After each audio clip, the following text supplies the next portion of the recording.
ಇವತ್ತಿನ ದಿನ ಬೆಂಗಳೂರು ಗ್ರಾಮಾಂತರ ಲೋಕಸಭಾ ಕ್ಷೇತ್ರದ ಅಭ್ಯರ್ಥಿಗಳಾಗಿರ್ತಕ್ಕಂಥ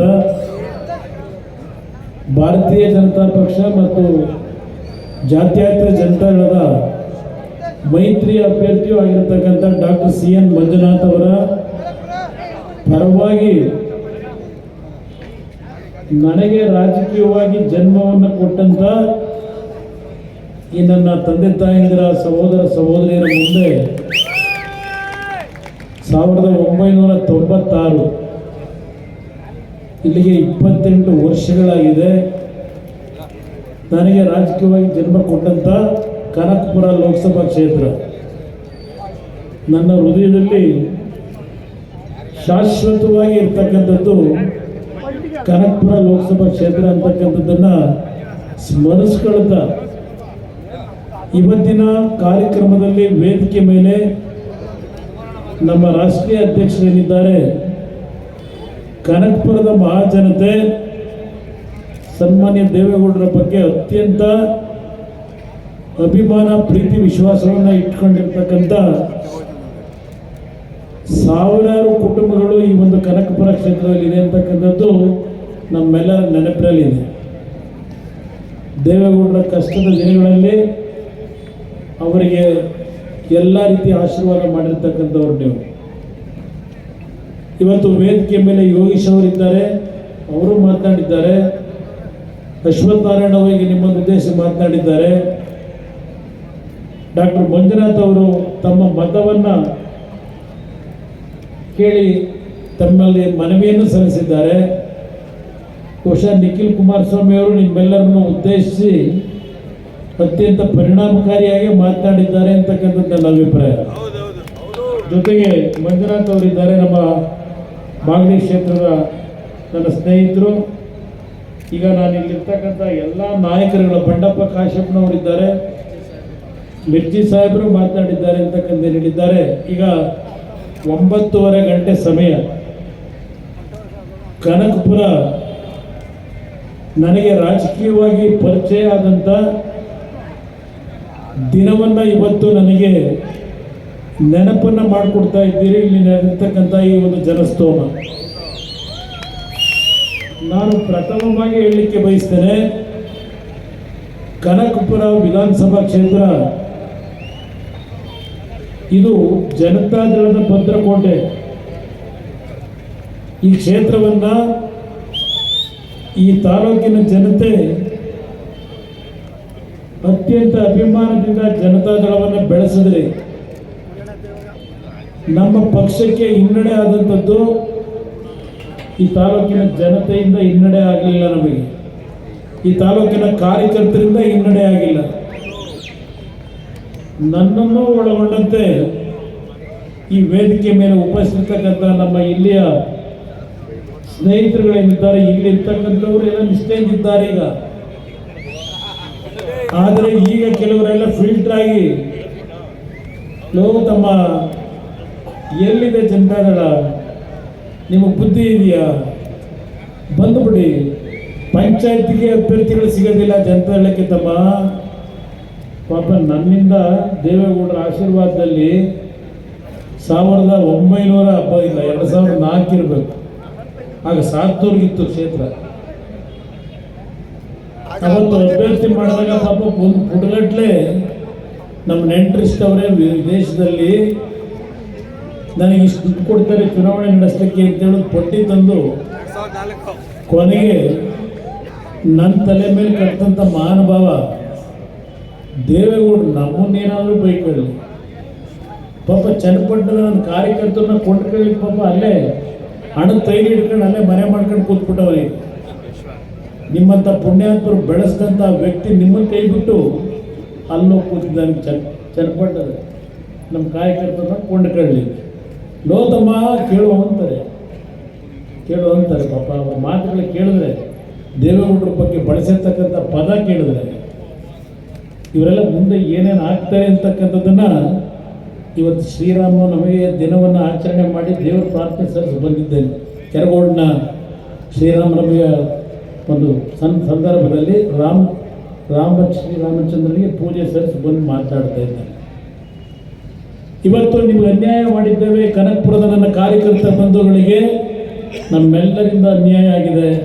ಪ್ರಥಮವಾಗಿ ನಿಮ್ಮೆಲ್ಲರಲ್ಲಿ ಕ್ಷಮೆಯನ್ನು ನಾನು ಕೋರಲಿಕ್ಕೆ ಬಯಸ್ತಾ ಇದ್ದೇನೆ. ನನ್ನಿಂದ ಅನ್ಯಾಯ ಆಗಿರ್ತಕ್ಕಂಥದ್ದು ನಾನು ಮಾಡಬೇಕು ಅಂತ ಮಾಡಿದವನಲ್ಲ. ಈ ಕ್ಷೇತ್ರದಲ್ಲಿ ನೀವು ಪಟ್ಟಿರ್ತಕ್ಕಂಥ ಕಷ್ಟ, ಈ ಪಕ್ಷವನ್ನು ಉಳಿಸ್ಲಿಕ್ಕೆ ನೀವು ಪಟ್ಟಿರ್ತಕ್ಕಂಥ ಹಿಂಸೆ, ಇದೆಲ್ಲವನ್ನ ನಾನು ನೋಡಿದ್ದೇನೆ. 1999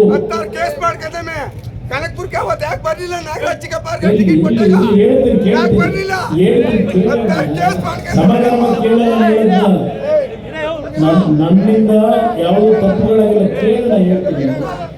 ನಾನು ಎಂದೂ ಸಹ ಈ ಕ್ಷೇತ್ರದಲ್ಲಿ ಈ ಕಾಂಗ್ರೆಸ್ನ ಈಗಿನ ಮಹಾನುಭಾವರುಗಳೇನಿದ್ದಾರಲ್ಲ, ನನ್ನ ಜೀವನದಲ್ಲಿ ಎಂದೂ ರಾಜಿಗೆ ಒಳಗಾಗಿಲ್ಲ. ಇದು ನನಗೆ ದೇವರ ಸಭೆ, ಇದು ಎಂದೂ ನಾನು ರಾಜಿಗೆ ಒಳಗಾಗಿಲ್ಲ. ಒಂದು ಬಾರಿ ನಾನು 2009 ಲೋಕಸಭಾ ಸದಸ್ಯ ನೀವೇ ಮಾಡಿದ್ವಿ. 2ನೇ ಬಾರಿ ಕರ್ನಾಟಕ ಭವನ ದೇರಿನಲ್ಲಿ ರಾತ್ರಿ 10:30 ಗಂಟೆವರೆಗೂ ಕೂತಿದ್ದ ಪುಣ್ಯಾತ್ಮ. ನನಗೆ ಕನಕಪುರ ಕ್ಷೇತ್ರ ಒಂದಕ್ಕೆ ನೀವು ಕೈ ಹಾಕಬೇಡಿ, ಇನ್ನುಳಿದ ರಾಮನಗರದ ಎಲ್ಲ ಜಿಲ್ಲೆಗಳು ನೀವೇ ಇಟ್ಕೊಳ್ಳಿ, ತಾಲೂಕಿನ ನಿಮ್ಮ ಸುದ್ದಿಗೆ ಬರೋದಿಲ್ಲ. ಇದೊಂದು ಕ್ಷೇತ್ರಕ್ಕೆ ನೀವು ಕೈ ಹಾಕಬೇಡಿ, ಬಂದು ಚರ್ಚೆ ಮಾಡಿದಂಥದ್ದು ಇವತ್ತು ನನ್ನ ತಲೆಯಲ್ಲಿ ಇಟ್ಕೊಂಡಿದ್ದೇನೆ. ಆ ದಿನದಲ್ಲೂ ನಾನು ಹೇಳ್ತಾ ಇದ್ದೇನೆ, ನನ್ನ ಕಾರ್ಯಕರ್ತರು ನೀವೇನಿದ್ದೀರಿ, ನಿಮಗೆ ನಾನು ರಕ್ಷಣೆ ಕೊಡಲಿಕ್ಕೆ ಪ್ರಾಮಾಣಿಕ ಪ್ರಯತ್ನ ಪಟ್ಟಿದ್ದೇನೆ. ಅದಕ್ಕೆ ಕಾರಣ 1999 ನಾನು ಚುನಾವಣೆಯಲ್ಲಿ ಸೋತೆ, ಇದೇ ಸಾತ್ತೂರಿನಲ್ಲಿ. ಒಂದು ದಿವಸ ನಾನು ಕೋಡಿಹಳ್ಳಿ ಭಾಗಕ್ಕೆ ಬಂದಾಗ ಅಲ್ಲೊಂದು 3 ಸ್ಟಾರ್ ಇಟ್ಕೊಂಡಿದ್ರು ಒಬ್ಬ ತಾಯಿ, 3 ಜನ ಹೆಣ್ಣು ಮಕ್ಕಳು. ನನ್ನ ಜೀವನದಲ್ಲಿ ಅದು ಯಾವುದನ್ನು ಮರ್ತಿಲ್ಲ. ನಮ್ಮ ತಂದೆ ಈ ಪಕ್ಷ ಬೆಳೆಸಿದಂಥ ಕಾರ್ಯಕರ್ತರನ್ನ ಯಾವ ರೀತಿ ಗೌರವಿಸಬೇಕು ಅಂತಕ್ಕಂಥದ್ದನ್ನು ಕಲಿಸ್ಕೊಟ್ಟಿದ್ದಾರೆ. ನಾನು ಅಲ್ಲಿ ಬಂದಾಗ ಆ ಹೆಣ್ಣು ಮಗಳು ಆ ಟೀ ಅಂಗಡಿಯನ್ನು ಇಟ್ಕೊಂಡಿದ್ರು, ಒಂದು ಗ್ಲಾಸ್ನಲ್ಲಿ ಟೀ ತಂದುಕೊಟ್ಟು. ವೀರಶೈವ ಸಮಾಜದ ಹೆಣ್ಣು ಮಗಳು, ಏನಪ್ಪ ನೀನು ಯಾಕಪ್ಪ ತರ್ತಾ ಇದೆಯಾ, ಕಿರಾತಕರು ನೋಡಿದ್ರೆ ನೀನು ಉಳಿಸ್ತಾನೇನಪ್ಪ ಅಂತಕ್ಕಂಥ ಮಾತು ಕೇಳಿದೆ. ಅಯ್ಯೋ ಭಗವಂತ ಕೊಟ್ಟಿರೋದು ಜೀವ, ಇದಕ್ಕೆಲ್ಲ ಎದುರೋಣ ಅಂತಕ್ಕಂಥ ಮಾತನ್ನು ಹೆಣ್ಣು ಮಗಳು ಹೇಳೋದು. ಅದೇ ದಿನ ಆ ಮೊದಲನೇ ಫ್ಲೋರಲ್ಲಿ ಕೂತಿದ್ದೆ. ಒಬ್ಬ ಕಾರ್ಯಕರ್ತರು, ಊರು ನಮ್ಮ ಕೊನೆ ಊರು ಯಾವ್ದಣ್ಣ, ಅದು ಕೆಬ್ಬರಿಕೆ, ಇದು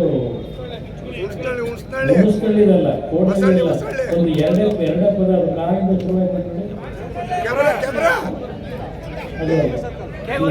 ಅದೇ ಸ್ವಲ್ಪ ನನ್ನ ತಲೆ ಬರಬೇಕು.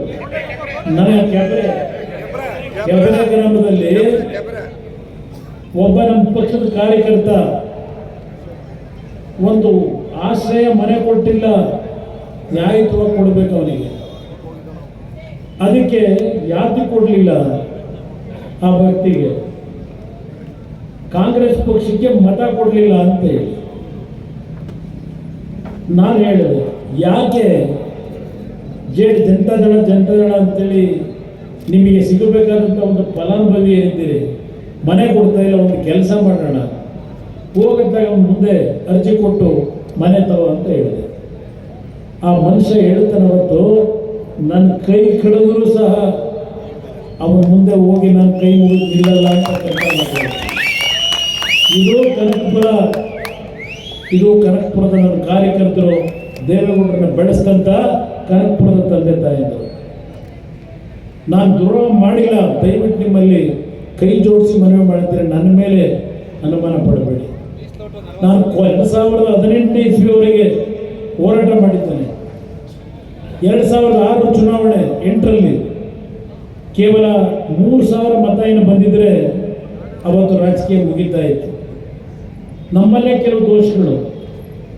ಈಗಲೂ ಇವತ್ತೇನು ಈ ಒಂದು ದೊಡ್ಡ ಸಂಖ್ಯೆಯಲ್ಲಿ ಸೇರಿದ್ದೀರಿ, ನಾಳೆಯಿಂದ ಮತ್ತೆ ನಿಮ್ಮಗಳ ಮೇಲೆ ಬೇಟೆ ಪ್ರಾರಂಭ ಆಗುತ್ತೆ. ಮಧ್ಯರಾತ್ರಿಯಲ್ಲಿ ಕಡ ತಡ್ಕೊಂಡು ಬರ್ತಾರೆ ಈಗ.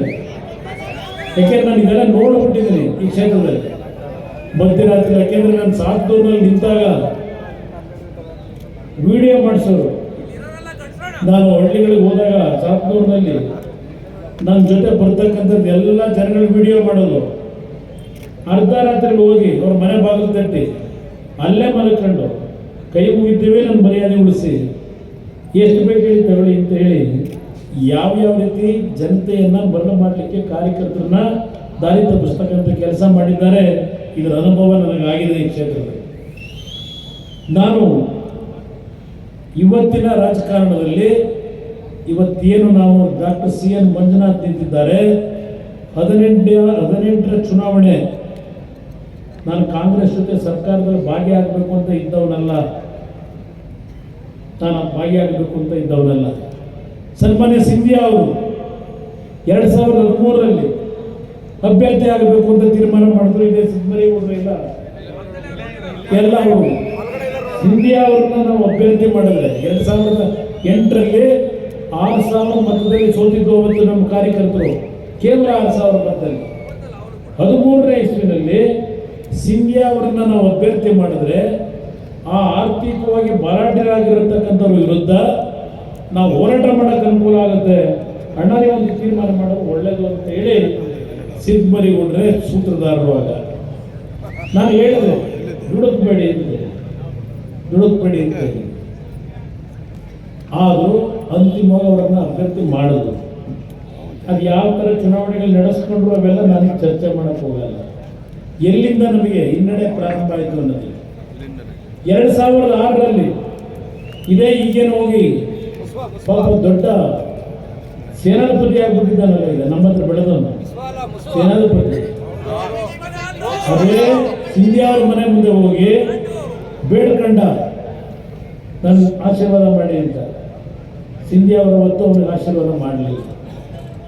ಸಿಂಧಿಯಾ ಅವರು ಈ ಪಕ್ಷದಲ್ಲಿ ಬೆಳೆದರು. 25 ವರ್ಷ ಈ ಕನಕಪುರದ ಕ್ಷೇತ್ರದ ಜನತೆ 1,000 ಮತ ಇಲ್ಲ ಸಿಂಧಿಯಾ ಅವರ ಒಂದು ಸಮಾಜದಲ್ಲಿ. ದೇವೇಗೌಡರು ಅವ್ರನ್ನ ಪರಿಚಯ ಏನು ಮಾಡಿದ್ರು 1983 ಚುನಾವಣೆ. ಪುಣ್ಯಾತ್ಮ ತಂದೆ ತಾಯಿದ್ರು ಜಾತಿ ಮುಖ ನೋಡದೆ ಬೆಳೆಸಿದ್ರಿ. ಅವರು ಈ ಕ್ಷೇತ್ರವನ್ನು ಯಾವ ರೀತಿ ಇಟ್ಟಿದ್ರು ನಾನು ನೋಡಿದ್ದೇನೆ. ದೇವೇಗೌಡರನ್ನೇ ಒಂದು ಬಾರಿ ಸೋಲಿಸಿದ್ರಿ, ಅಂತ ವ್ಯಕ್ತಿ ಇವತ್ತು ಜನತಾದಳ ಇವತ್ತು ಈ ಪರಿಸ್ಥಿತಿಗೆ ಬರಲಿಕ್ಕೆ 25 ವರ್ಷಗಳ ಕಾಲ ಶಾಸಕರಾಗಿ 15-20 ವರ್ಷ ಮಂತ್ರಿ ಆದಂಥ ಆ ವ್ಯಕ್ತಿ ಇವತ್ತು ಈ ಕ್ಷೇತ್ರವನ್ನು ಹಾಳು ಮಾಡಿದ್ದು, ನಾನು ಹಾಳು ಮಾಡಿದ್ದಾರೆ. ಸರಿಯಾಗಿ ನಡ್ಕೊಳ್ಳಿಲ್ಲ. 1994 UK ಸ್ವಾಮಿ ಇವತ್ತು ನಮ್ಮ ಹತ್ರ ಇಲ್ಲ, ನಮ್ಮ ಮುಂದೆ ಜೊತೆಲಿಲ್ಲ, ತೀರ್ಕೊಂಡು ಹೋಗಿದ್ದಾರೆ. ಕೇವಲ 500 ಮತದಲ್ಲಿ UK ಸ್ವಾಮಿ ಸೋತಿದ್ದಾರೆ ಅಂತೇಳಿ ಅವತ್ತಿನ ತಹಶೀಲ್ದಾರ್ ಏನು ಚುನಾವಣಾಧಿಕಾರಿ ಇದ್ರು UK ಸ್ವಾಮಿಯನ್ನು 700 ಜನತೆ ಗೆಲ್ಲಿಸಿದ್ರು ಅವತ್ತು. ಆದರೆ ಅಧಿಕಾರಿಗಳ ಮುಖಾಂತರ ಪ್ರಭಾವ ಬೀರಿ ಅವತ್ತೇನು ಅವರು ಆಯ್ಕೆಯಾಗಿದ್ದಾರೆ ಅಂತೇಳಿ ಘೋಷಣೆ ಮಾಡಿ ಆ ಚುನಾವಣಾಧಿಕಾರಿ ಕದ್ದು ಹೋದ.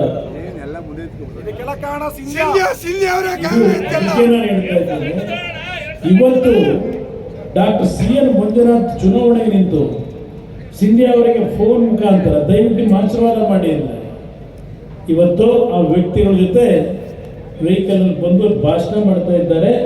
DK ಸುರೇಶ್ ಮತ ಕೊಡಿ ಅಂತ ಯೋಚನೆ ಮಾಡಿ. ಇದೆಲ್ಲ ಯಾಕೆ ಕೇಳ್ತಾ ಇದ್ದೇನೆ, 2018 ಚುನಾವಣೆ ಅವತ್ತೇನೋ ಕೆಲವೆಲ್ಲ ನಡೀತು, ಸರ್ಕಾರ ಮಾಡಬೇಕಾಯ್ತು. ನನಗೆ ಇವ್ರ ಜೊತೆ ಮಾಡೋಕ್ಕೆ ಇಷ್ಟ ಇಲ್ಲ. ದೇವೇಗೌಡರು ಅವರ ತಲೆನಲ್ಲಿ 62 ವರ್ಷಗಳ ಕಾಲ ಈ ಕಾಂಗ್ರೆಸ್ನ ನಂಬಿ ಅವ್ರ ರಾಜಕೀಯ ಜೀವನವನ್ನೇ ಹಾಳು ಮಾಡಿಕೊಂಡ್ರು. ಹೇಳ್ತಾರೆ ದೇವೇಗೌಡರನ್ನ ಈ ವಯಸ್ಸಿನಲ್ಲಿ ಕುಮಾರಸ್ವಾಮಿ ಅವರ ಹೆಸರಿಗೆ ಕಳಂಕ ತಂದ. ನನ್ನ ಬಗ್ಗೆ ಅಪ್ರಚಾರ ಮಾಡ್ತಾ ಇದ್ರು. BJP ಜೊತೆ ನೀವು ಮೈತ್ರಿ ಮಾಡ್ಕೊಂಡ ಮೇಲೆ ಮೊನ್ನೆ ದಿನ ನರೇಂದ್ರ ಮೋದಿ ಅವರ ಜೊತೆ ಮೈಸೂರಿನಲ್ಲಿ ಸನ್ಮಾನ್ಯ ದೇವೇಗೌಡರು ಒಂದು ಮಾತನ್ನ ರಾಜ್ಯದ ಜನತೆಗೆ ಹೇಳಿದ್ದಾರೆ. ಇವತ್ತು ನನ್ನ ಮಗನನ್ನ ನರೇಂದ್ರ ಮೋದಿ ಅವರ ಜೊತೆ ಕೈ ಜೋಡಿಸು ಅಂತ ಹೇಳಿ ನಾನೇ ಕಳಿಸ್ಕೊಟ್ಟಿದ್ದೇನೆ ಅಂತ ಹೇಳಿ ಆ 2 ಲಕ್ಷದ ಜನತೆಯ ಮುಂದೆ ದೇವೇಗೌಡರು ಏನು ಹೇಳಿದ್ದಾರೆ. ಅದಕ್ಕೆ ಕಾರಣ ಅವರು ಎಷ್ಟು ನೊಂದಿರಬಹುದು ಅಂತಕ್ಕಂಥದ್ದನ್ನು ಯೋಚನೆ ಮಾಡಿ. ಸ್ವತಂತ್ರವಾಗಿ ಅವರು 62 ವರ್ಷಗಳ ಕಾಲ ಈ ದೇಶದಲ್ಲಿ ಜಾತ್ಯತೀತ ಶಕ್ತಿಗಳು ಉಳಿಬೇಕು, ಸೆಕ್ಯುಲರಿಸಂ ಉಳಿಬೇಕು ಅಂತ ಹೇಳಿ ಬಂದಂಥವ್ರು ಏನಿದ್ದಾರೆ 62ರಲ್ಲಿ ಅವರಿಗೆ ಕಾಂಗ್ರೆಸ್ ಟಿಕೆಟ್ ಕೊಡಲಿಲ್ಲ ಘೋಷಣೆ ಮಾಡಿ ಪಕ್ಷೇತರ ಅಭ್ಯರ್ಥಿಯಾಗಿ ನಿಂತು ಅಲ್ಲಿಂದ ಅವರ ರಾಜಕೀಯ ಜೀವನ ಪ್ರಾರಂಭ ಆಯಿತು. ಕಾಂಗ್ರೆಸ್ ವಿರುದ್ಧ ಹೋರಾಟ ಮಾಡ್ಕೊಂಡು ಬಂದರು. ಅವರು ಎಂದೂ ಸಹ ಒಂದು ಜಾತ್ಯತೀತ ಶಕ್ತಿ ಉಳಿಬೇಕು ಅಂತ ಪ್ರಯತ್ನ ಪಟ್ಟಂತದ್ದೇನಿದೆ. ಈಗ ಹೇಳ್ತಾರೆ ಪಾಪ ನಮ್ಮ ಶಿವಕುಮಾರ್ ಅವರು, ಸಿದ್ದರಾಮಯ್ಯನವರು ದೇವೇಗೌಡರನ್ನ ಪ್ರಧಾನಮಂತ್ರಿ ಮಾಡಿದ್ಯಾರು? ಇದೇ ಕಾಂಗ್ರೆಸ್ ಪಕ್ಷ ಅಂತಾರೆ. ದೇವೇಗೌಡರನ್ನ ಪ್ರಧಾನಮಂತ್ರಿ ಮಾಡಿದ್ದು ಕಾಂಗ್ರೆಸ್ನವರಲ್ಲ. 197 ಜನ ರಾಜಕೀಯ ನಮ್ಮ ಪ್ರಾದೇಶಿಕ ಪಕ್ಷಗಳ ಮತ್ತು ಕಮ್ಯುನಿಸ್ಟ್ ಪಕ್ಷದ ಲೋಕಸಭಾ ಸದಸ್ಯರು ಏನಕ್ಕೆ ಆಯ್ಕೆ ಆಗಿದ್ರು, ಅವರು ದೇವೇಗೌಡರನ್ನ ಗುರುತಿಸಿದ್ರು. ಇವರು 140 ಸೀಟ್ ಬಂದಿತ್ತು, ಯುನೈಟೆಡ್ ಫ್ರಂಟ್ ಅಂತ ಮಾಡಿ ಬೆಂಬಲ ಕೊಟ್ಟರು. ದೇವೇಗೌಡರನ್ನ ಮುಖ್ಯಮಂತ್ರಿ ಮಾಡಿದ್ದೇವೆ ಅಂತ ಹೇಳ್ತಿರಲ್ಲ ಶಿವಕುಮಾರ್, ಸಿದ್ದರಾಮಯ್ಯನವರೇ, ದೇವೇಗೌಡರನ್ನ ಪ್ರಧಾನಮಂತ್ರಿ ಸ್ಥಾನದಿಂದ 10 ತಿಂಗಳಿಗೆ ಇಳಿಸಿದ್ರಲ್ಲ.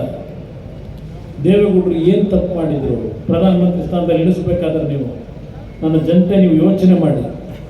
ಹೇಳ್ತಾರೆ ದೇವೇಗೌಡರು ಮುಖ್ಯಮಂತ್ರಿ ಮಾಡಿದ್ದು. ಕುಮಾರಸ್ವಾಮಿನ 5 ವರ್ಷ ಕೇವಲ 39 ಸ್ಥಾನ ಗೆದ್ದಿದ್ದಾರೆ. 5 ವರ್ಷ ಈ ರಾಜ್ಯ ಆಳು ಅಂತೇಳಿ ನಾವು ಅನ್ಕಂಡೀಷನಲ್ ಸಪೋರ್ಟ್ ಕೊಟ್ಟು ಅಂತಾರೆ. ಪ್ರಮಾಣ ವಚನ ಸ್ವೀಕಾರ ಮಾಡಿ ಅದು ಯಾವುದು ಜಾರ್ಜ್ ಅವ್ರದ್ದು ಹೋಟ್ಲಿದೆ ಅಲ್ಲೆಲ್ಲ ಏರ್ಪೋರ್ಟ್ ರೋಡಲ್ಲಿ ಬರೋಕ್ಕೆ ಹೇಳ್ತಾರೆ. ನನ್ನನ್ನು ಆ ಹೋಟ್ಲ್ ಕಾರಿಡಾರ್ ಮುಂದೆ ಫುಟ್ಪಾತ್ನಲ್ಲಿ ನಿಲ್ಲಿಸಿದ್ರು. ರಾಜ್ಯದ ಮುಖ್ಯಮಂತ್ರಿಯ ಪ್ರಮಾಣ ವಚನ ಸ್ವೀಕಾರ ಮಾಡಿ 1 ಗಂಟೆನಲ್ಲಿ ಬರೋಕ್ಕೆ ಹೇಳಿ. ಆ ಹೋಟ್ಲಲ್ಲಿ ಕಾರಿಡಾರ್ನಲ್ಲಿ ನಿಲ್ಲಿಸ್ತಾರೆ. ಕೇಳೋದಕ್ಕಿಲ್ಲ ನನ್ನ. ಈ ರೀತಿ ನಡೆಸ್ಕೊಂಬಂದಂಥವ್ರು ಏನೋ ಪ್ರಮಾಣ ಮಾಡಬೇಕಂತ ನಾನು. ಪಾಪ ಇವರು ನನ್ನ ಬೆಂಗಾವಲಾಗಿ ನಿಂತು ಪಾಪ ಮಾಧ್ಯಮಗಳಲ್ಲಿ ಬರೆಸ್ಕೊಂಡ್ರು. ಖರಗ್ಪುರದ ಬಂಡೆ ಕುಮಾರಸ್ವಾಮಿಗೆ ಬಂಡೆಯಾಗಿ ನಿಂತಿದ್ರು ಅಂತ.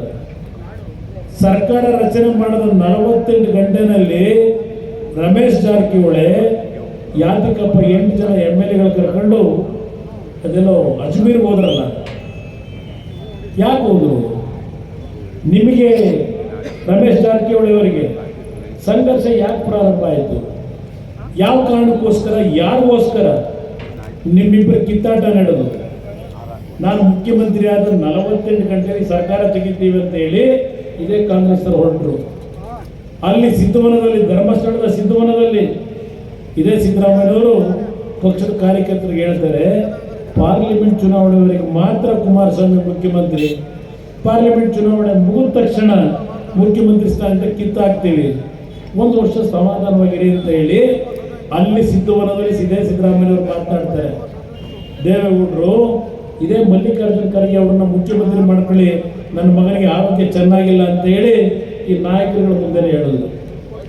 ಒಬ್ಬ ದಲಿತ ಸಮಾಜದ ಮುಖಂಡರನ್ನ ಮುಖ್ಯಮಂತ್ರಿ ಮಾಡ್ಕೊಳ್ಳಿ ಅಂತ. ಇದು ಅವತ್ತು ನಡೆದಂಥ ಘಟನೆ.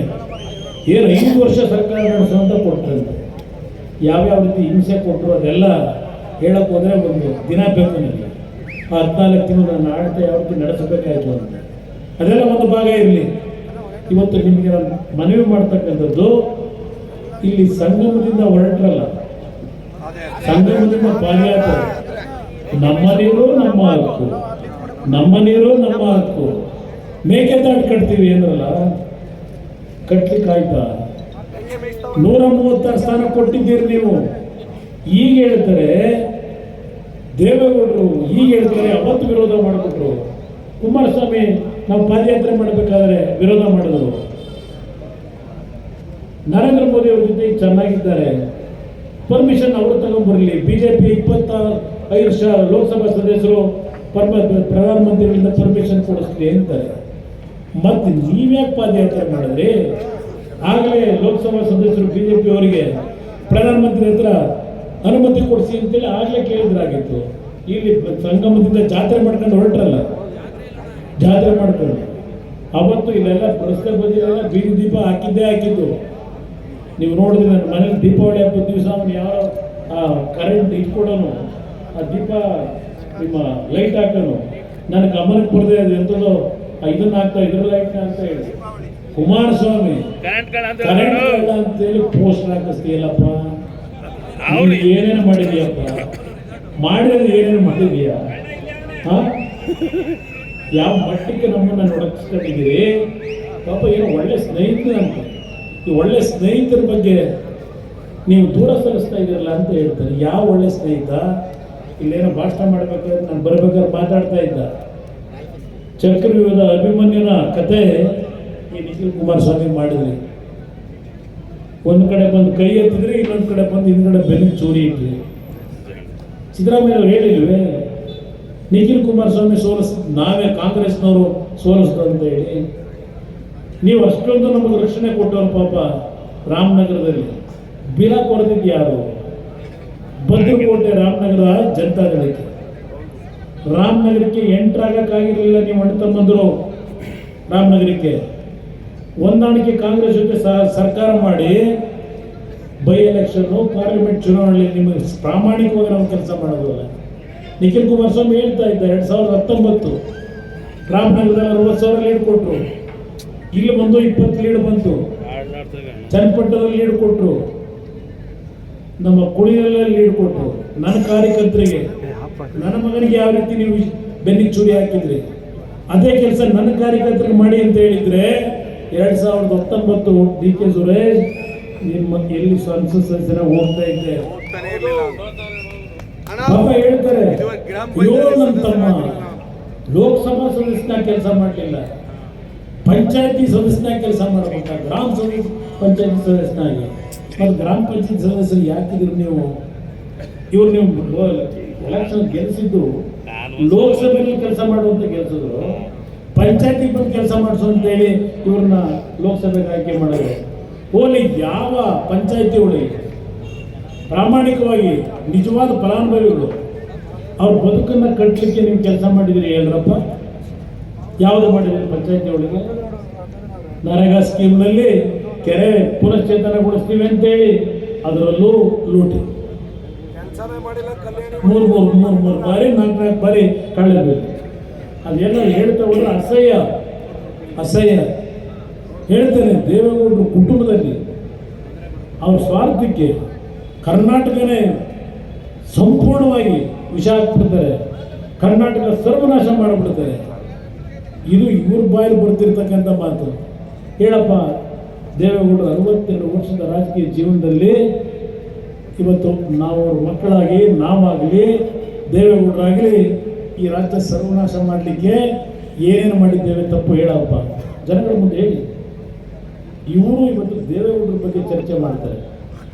ಸ್ವಾರ್ಥಕ್ಕೋಸ್ಕರವಾಗಿ, ಕುಟುಂಬಕ್ಕೋಸ್ಕರವಾಗಿ ಈ ರಾಜ್ಯ ಸರ್ವನಾಶ ಮಾಡ್ತಾರೆ ಅಂತೇಳಿ.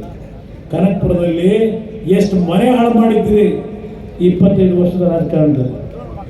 ದೇವತದು ಕುಮಾರಸ್ವಾಮಿಗೆ ಲಿಗೇಸಿ ಇದೆಯಂತೆ. ಇವ್ರ ಪಾಪ ಹಳ್ಳಿ ರೈತರ ಮಕ್ಕಳಂತೆ. MLA ಆಗಿ ಇಲ್ಲಿ ವಿಧಾನಸಭೆ ಕಲಾಪ ಮುಗಿಸಿ ಬಸ್ನಲ್ಲಿ ಹೋಗಿ ಹೊಳೆನರಸೀಪುರದಲ್ಲಿ ಆ ಪಡಲಿಕ್ಕೆ ಹೋದ್ರೆ ಚಡ್ಡಿ ಹಾಕೊಂಡು ಆನೆಗಡ್ಡೆ ಬೆಳೆ ಆಗ್ತಾ ಇದ್ದಂಥ ಒಬ್ಬ ರೈತನ ಮಗ ಏನು ಪ್ರೈಮ್ ಮಿನಿಸ್ಟರ್ ನಾನು ಅಂತ ಹೇಳಿ ತಗಲಾಕೊಂಡು ಎಲ್ಲೂ ಓಡಾಡಿಲ್ಲ ಅವರು. ನೀವು ಅವ್ರನ್ನ ಪ್ರೈಮ್ ಮಿನಿಸ್ಟರ್ ಅಂತ ನೋಡಿಲ್ಲ, ಅವರೊಬ್ಬ ರೈತನ ಮಗ ಅಂತ ನೀವು ಅವ್ರನ್ನ ಗುರುತಿಸಿದಿರಿ. ಈ ನಾಡಿನ ಜನತೆ ನಾವಿದನ್ನು ಅರ್ಥ ಮಾಡ್ಕೊಂಡಿದ್ದೇವೆ. ಏನೇನು ನಡೆಸ್ತಾ ಇದ್ದೇನೆ ನೋಡ್ತೀನಿ. ಇಲ್ಲಿ ಹೇಳಿದ್ರಲ್ಲ, ನಮ್ಮ ನೀರು ನಮ್ಮ ಹಕ್ಕು ಏನು ಮಾಡಿದ್ರಿ? ನಮ್ಮ ನೀರು ತಮಿಳುನಾಡಿನ ಹಕ್ಕು ಅಂತ ಹೇಳಿ ಈಗ ಹೊರಟಿದ್ದೀರಿ. ಮೊನ್ನೆ ತಮಿಳುನಾಡಿನಲ್ಲಿ ಯಾವ ಮ್ಯಾನಿಫೆಸ್ಟೋ ರಿಲೀಸ್ ಮಾಡಿದ್ರು DMK ಇವರ ಅಂಗಪಕ್ಷ, ಇವರ ಮೈತ್ರಿ ಪಕ್ಷ, ಮೇಕೆದಾಟನ್ನ ಯಾವುದೇ ಕಾರಣಕ್ಕೂ ಕಟ್ಟಲಿಕ್ಕೆ ಬಿಡಲ್ಲ ಅಂತಕ್ಕಂಥ ಘೋಷಣೆ ಆ DMK ಪಕ್ಷ ತಮಿಳುನಾಡಿನಲ್ಲಿ ಮಾಡಿದ್ದಾರೆ. ನೀವೇನೇನು ಕಡಿತೀರಪ್ಪ ಅವ್ರ ಜೊತೆ ಸೇರ್ಕೊಂಡು? ಮೇಕೆದಾಟು ಕಟ್ತೀರಾ? ಮೇಕೆದಾಟನ್ನು ಕಟ್ಟತಕ್ಕಂಥ ಕೆಲಸ ಈ ರಾಜ್ಯದಲ್ಲಿ ಏನಾದರೂ ಸಾಧ್ಯ ಇದ್ದರೆ ಅಲ್ಲಿ ಕೂತಿದ್ದಾರೆ ಅವರು ಸಾಧ್ಯ. ಇವತ್ತು ಈ ಮೈತ್ರಿಯನ್ನ BJP ಜೊತೆ JDS ಪಕ್ಷ ಮಾಡಿರ್ತಕ್ಕಂಥದ್ದು ನಮ್ಮ ಸ್ವಾರ್ಥಕ್ಕಲ್ಲ.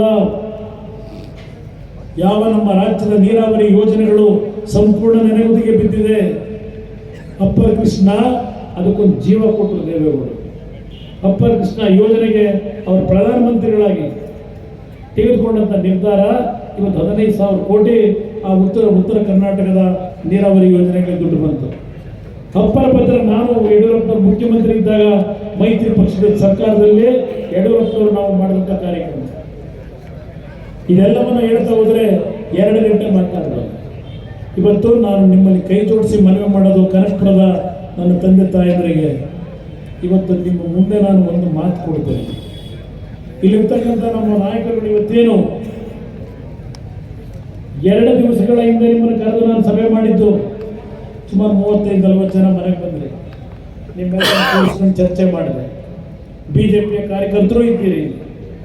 ಇವತ್ತು ನೀವಿಬ್ಬರೂ ಸೇರಿ ಒಂದು ಸಭೆಯನ್ನು ಇವತ್ತು ಮಾಡಬೇಕು ಅಂತೇಳಿ 2 ದಿವಸದಿಂದ ನಿಮಗೇನು ತಾಕೀತು ಮಾಡಿದೆ ಅರ್ಥ ಮಾಡ್ಕೊಳ್ಳಿ. ನಮ್ಮ ಪಕ್ಷದ ಮುಖಂಡರುಗಳು, ಕಾರ್ಯಕರ್ತರು ಇವತ್ತು ಕನಕಪುರದಲ್ಲಿ ಇವತ್ತು ದೇವೇಗೌಡರು ಪ್ರಾರಂಭ ಮಾಡಿದಂಥ ಹೋರಾಟದಿಂದ ಅವ್ರ ಜೊತೆಗೆ ಇರ್ತಕ್ಕಂಥ ಈ ತಾಲೂಕಿನ ಜನತೆ ಇವತ್ತು ಜನತಾದಳದ ಪರವಾಗಿದ್ದಾರೆ, ಅವರು ವಿರೋಧವಾಗಿದ್ದಾರೆ. ನಿಮಗೆ ಶಕ್ತಿ ಇದೆ. ಈ ಶಕ್ತಿಯನ್ನು ಸರಿಯಾದ ರೀತಿ ನೀವು ಉಪಯೋಗ ಮಾಡ್ಕೊಂಡ್ರೆ, ನಿಮ್ಮಲ್ಲಿ ಎಲ್ಲ ರೀತಿಯ ಭಿನ್ನಾಭಿಪ್ರಾಯಗಳನ್ನು ಬಿಟ್ಟು ನಮ್ಮ ಕಾರ್ಯಕರ್ತರ ಧ್ವನಿಯಾಗಿ ನೀವು ನಿಂತರೆ ಈ ಚುನಾವಣೆಯಲ್ಲೇ ಡಾಕ್ಟರ್ ಮಂಜುನಾಥ್ ಅವರಿಗೆ ಕನಿಷ್ಠ 15-20 ಸಾವಿರ ಮತವನ್ನು, ಹೆಚ್ಚಿನ ಮತವನ್ನು ನೀವು ತರಲಿಕ್ಕೆ ಸಾಧ್ಯ ಇದೆ. ನಿಮ್ಮ ಶಕ್ತಿ ನಿಮ್ಗೆ ಗೊತ್ತಿಲ್ಲ. ನಿಮಗೆ ಕೆಲವು ದುಡುಕಿ ಹಲವಾರು ಬಾರಿ ತಪ್ಪು ನಿರ್ಧಾರಗಳನ್ನು ಮಾಡಿದ್ದೀರಿ. ಕೈ ಜೋಡಿಸಿ ಮನವಿ ಮಾಡ್ತೀನಿ. ನಾನು ಒಂದು ಬಾರಿ ಕಾಂಗ್ರೆಸ್ ಜೊತೆ ಸರ್ಕಾರದಲ್ಲಿ ಭಾಗವಹಿಸಿ ತಪ್ಪು ಮಾಡಿಕೊಂಡು ನನ್ನ ಪಕ್ಷ ಹಾಳು ಮಾಡಿದ್ದಾರೆ. ಪಾಪ ಹೇಳ್ತಾರೆ, ಕುಮಾರಸ್ವಾಮಿ BJP ಜೊತೆ ಮೈತ್ರಿ ಮಾಡಿಕೊಂಡು ಅವರಪ್ಪ ಕಟ್ಟಿರ್ತಕ್ಕಂಥ ಜನತಾದಳವನ್ನು ಮಾರಾಟ ಮಾಡಿಬಿಟ್ಟಿದ್ದಾನೆ. ಆ ಪಕ್ಷ ಮುಳುಗೋಯ್ತು. JDSನ ಕಾರ್ಯಕರ್ತರು, BJP ಕಾರ್ಯಕರ್ತರು ನಮ್ಮ ಆಫೀಸ್ ಬಾಗಿಲು ತೆಗೆದಿದೆ, ನಮ್ಮ ಮನೆ ತೆಗೆದಿದೆ, ಬನ್ನಿ ಬನ್ನಿ ಅಂತ ಕರೀತಾರೆ. ಪಾಪ ಶಿವಕುಮಾರ್ ಅವರು, ಅವ್ರ ಪಕ್ಷ ಇಷ್ಟೊಂದು ಬಲಯುತವಾಗಿದ್ರೆ ಇನ್ನು ಬೇರೆ ಪಕ್ಷದ ಕಾರ್ಯಕರ್ತರನ್ನ ಬನ್ನಿ ಬನ್ನಿ ಅಂತ ಯಾಕಪ್ಪ ಕರೀತೀಯ? ಪಾಪ ಹೇಳಿದ್ದಾರೆ JDS ಪಕ್ಷ ಉಳಿಬೇಕು, JDS ಪಕ್ಷ ಸಾಯಬಾರದಂತ, JDS ಪಕ್ಷ ಉಳಿಬೇಕಂತ. ಉಳಿಯಕ್ಕೆ ಏನು ಮಾಡ್ತಾ ಇದೆಯಾ ಹೇಳಪ್ಪ? ಈ ಪಕ್ಷ ಉಳಿಸ್ಲಿಕ್ಕೆ ಈ JDSನ ಮುಗಿಸ್ಬೇಕು ಅಂತ ಹೇಳಿ ನನ್ನ ಜೊತೆ 10 ಜನ ಶಾಸಕರು ಈಗಾಗಲೇ ನಮ್ಮ ಮನೆ ಕಾಂಪೌಂಡ್ ಬಂದ್ಬಿಟ್ಟವ್ರೆ. 12 ಜನ ರೆಡಿ ಆಗವ್ರೆ. JDS ಉಳಿಸ್ತೀನಿ ಅಂತ ಒಂದು ಕಡೆ ಹೇಳ್ತೀವಿ, ಇನ್ನೊಂದು ಕಡೆ JDS ಉಳಿಬೇಕು ಅಂತ ಹೇಳ್ತೀರಲ್ವೇ? ದಯವಿಟ್ಟು ಇವತ್ತಿನ ಸಭೆಯನ್ನು ಇಷ್ಟೊಂದು ದೊಡ್ಡ ಮಟ್ಟದಲ್ಲಿ ಏನು ಮಾಡಿದ್ದೀರಿ? ನಿಮಗೆ ಶಕ್ತಿ ಇದೆ. ನೋಡಿದ್ದೀರಿ ಇವರ ಅಟ್ಟಹಾಸಗಳನ್ನು, ಎಷ್ಟು ಕುಟುಂಬಗಳ ಪರಿಸ್ಥಿತಿಗಳನ್ನು. ಎಲ್ಲಿದ್ದು ಮರಳೇಬೇಕುಪ್ಪೆ ಗ್ರಾಮ, ಮರಳೇಬೇಕುಪ್ಪೆ ಗ್ರಾಮದ ತಾಯಂದರು 1 ವರ್ಷ 2 ವರ್ಷ ಕೋರ್ಟು ಕಚೇರಿ ಆದಂಥ ದಿನಗಳು ನಾನು ಕಂಡಿದ್ದೇನೆ. ಬೇಕಾದಷ್ಟು ವಿಷಯಗಳನ್ನು ಚರ್ಚೆ ಮಾಡಬೇಕು. ನಿಮ್ಮಲ್ಲಿ ಕೈ ಜೋಡಿಸಿ ಮನವಿ ಮಾಡ್ತಕ್ಕಂಥದ್ದು ಇಂಥ ಒಂದು ಪಾಪದ ಕೂಡ ಏನು ತುಂಬಿದೆ. ನಿಖಿಲ್ ಕುಮಾರಸ್ವಾಮಿ ಹೇಳಿದ್ರು, ಕಾಲಚಕ್ರ ಸುತ್ತಾ ಇದೆ, ಅಧಿಕಾರ ಯಾರಿಗೂ ಶಾಶ್ವತ ಇಲ್ಲ ಅನ್ನೋದು. ಇದು ಕಂಡಿದ್ದೆ. ದೇವೇಗೌಡರು ಪ್ರಧಾನಮಂತ್ರಿಗಳ ಒಬ್ಬ ರೈತನ ಕುಟುಂಬದಲ್ಲಿ ಹುಟ್ಟಿ ಈ ದೇಶದ ಕೆಂಪು ಬಾವುಟ ಹಾರಿಸಿ ಬಂದಿರತಕ್ಕಂಥ, ಕೆಂಪು ಕೋಟೆನಲ್ಲಿ ಭಾರತ ಧ್ವಜವನ್ನು ಹಾರಿಸಿ ಬಂದಿರತಕ್ಕಂಥದ್ದು. ಅಧಿಕಾರ ಹಿಡ್ಕೊಂಡೇ ಭದ್ರವಾಗಿ ಕೂರಲಿಲ್ಲ. ಆ ಒಂದು ಹಿನ್ನೆಲೆಯಲ್ಲಿ ನಿಮಗೆ ನನ್ನ ಕನಕಪುರದ 2 ಪಕ್ಷಗಳ BJP ಮತ್ತು JDS ಪಕ್ಷದ ಕಾರ್ಯಕರ್ತ ಬಂಧುಗಳಿಗೆ ಈ ಚುನಾವಣೆಯನ್ನು ಸವಾಲಾಗಿ ಸ್ವೀಕಾರ ಮಾಡಿ ಅವರು ಸೀರೆ ಕೊಡ್ತಾರೋ, ಕುಕ್ಕರ್ ಕೊಡ್ತಾರೋ, ಓವನ್ ಕೊಡ್ತಾರೋ, ಇಲ್ಲ ಅದೇ ಕೂಪನ್ ಕೊಡ್ತಾರೋ, ಇದೆಲ್ಲವನ್ನ ಧಿಕ್ಕರಿಸಿ ಇವತ್ತು ಬುದ್ಧಿ ಕಲಿಸ್ತಕ್ಕಂಥ ಕೆಲಸವನ್ನ ನೀವು ಮಾಡಬೇಕು ಅಂತಕ್ಕಂಥ ಮನವಿಯನ್ನ ನಿಮ್ಮೆಲ್ಲರಿಗೆ ಸಲ್ಲಿಸ್ತಕ್ಕಂಥ ಮುಖಾಂತರ ಇವತ್ತೇನು ಸಭೆಯನ್ನ ಇವತ್ತು ಯಶಸ್ಸುಗೊಳಿಸಿದ್ದೀರಿ. ಈ ಯಶಸ್ಸು ಜೂನ್ 4ನೇ ತಾರೀಕಿನ ಫಲಿತಾಂಶದ ದಿನ ಇವತ್ತು ಯಶಸ್ಸನ್ನು ನೀವು ಕೊಡಬೇಕು ಅಂತ ಹೇಳಿ ನಿಮ್ಮಲ್ಲಿ ಕೈ ಜೋಡಿಸಿ ಮನವಿ ಮಾಡಿ ನಿಮ್ಮೆಲ್ಲರಿಗೆ ಒಂದು ಸೇರಿ ಮಾತು ಮುಗಿಸ್ತೇನೆ. ಜೈ ಜೈ ಕರ್ನಾಟಕ.